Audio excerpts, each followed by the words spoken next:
2024년 월가의 이코노미스트들이 올해의 최고의 경영자 CEO로 미국 인공지능 AI 방산기업 팔란티어의 알렉스 카프 CEO를 꼽았습니다. 1년 새에 시가총액이 5배에 가까이 오르는 등 뛰어난 경영 실적을 냈다는 평가인데요.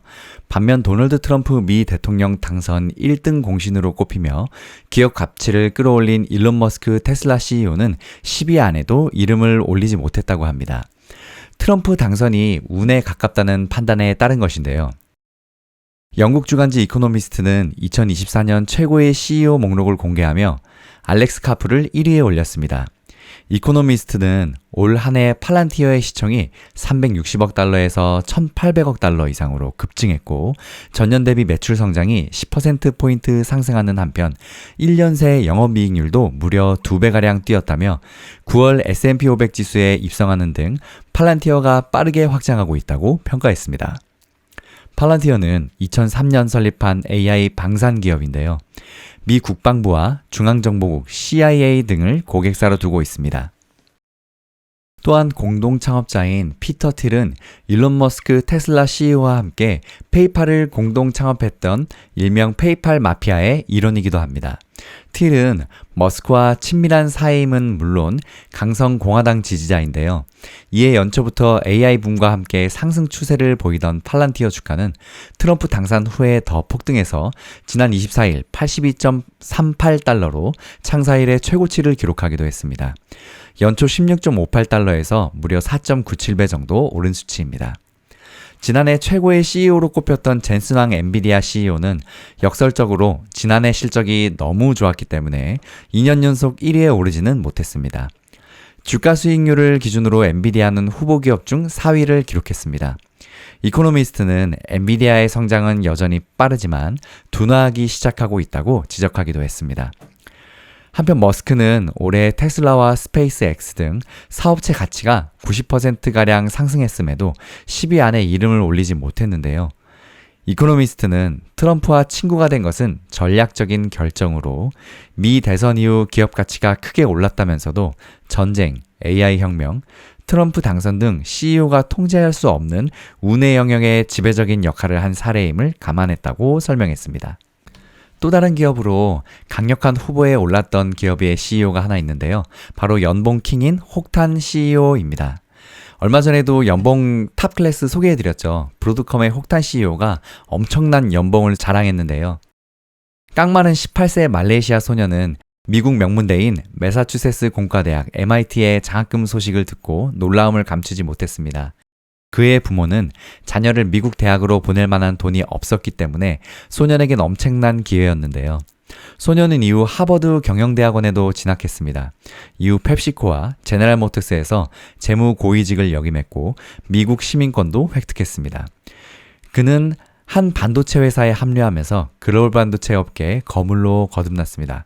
이 사람이 바로 브로드컴의 혹탄 CEO입니다. 그는 지난 12일 실적 발표회에서 대형 클라우드 기업 3곳과 인공지능 AI 칩을 개발 중이라고 밝혔는데요. 그는 구체적인 사명은 공개하지는 않았으나 브로드컴이 언급한 대형 클라우드 기업 3곳은 페이스북 등의 모기업인 메타, 그리고 구글의 모회사인 알파벳, 틱톡의 모회사인 바이트댄스로 알려졌습니다. 월가에서는 이를 AI 칩 선두주자인 엔비디아를 위협하는 신흥 AI 시장의 강자의 등장으로 해석했는데요. 그동안 빅테크 기업들은 AI 인프라를 구축하기 위해서 엔비디아의 그래픽 처리 장치 GPU에만 의존했었지만 브로드컴의 맞춤형 AI 가속기인 XPU가 대항마로 부상한 것입니다. 브로드컴 주가 목표가를 상향 조정하는 보고서가 줄을 잇기도 했었죠. 그 결과 최근 한 달 브로드컴의 주가는 무려 49% 가까이 폭등했습니다. 같은 기간 대형 지수 벤치마크인 S&P 500 지수는 1% 미만, 그리고 기술주 중심의 나스닥 지수는 4% 오르는데 그쳤습니다. 이 같은 극적인 주가 흐름은 혹탄 CEO에 대한 시장의 신뢰를 바탕으로 하는데요. 그는 2006년 싱가포르 반도체 기업 아바고 테크놀로지의 시장 겸 CEO로 합류했습니다. 아바고는 휴렛패커드 HP 반도체 사업 부분을 모태로 하는 회사로 2015년 통신용 반도체 업체인 브로드컴을 370억 달러에 인수했습니다. 인수 당시에 IT 업계 역사상 최대 규모의 인수합병으로 주목받기도 했었습니다. 이후 아바고는 사명을 브로드컴으로 바꿨고 혹탄 CEO가 줄곧 회사를 이끌었습니다. 그는 과거의 한 행사에서 반도체 전문가는 아니지만 돈은 버는 방법을 잘 알고 있다고 자평했는데요. 그의 말대로 그는 공격적인 M&A로 덩치를 키우고 사업 포트폴리오를 확장해서 반도체, 통신 분야 강자로 회사를 성장시켰습니다.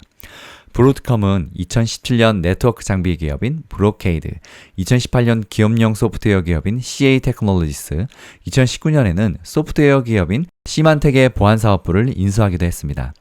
또 지난해엔 데이터 센터 소프트웨어 기업인 VM웨어를 인수하는 계약을 마무리했습니다.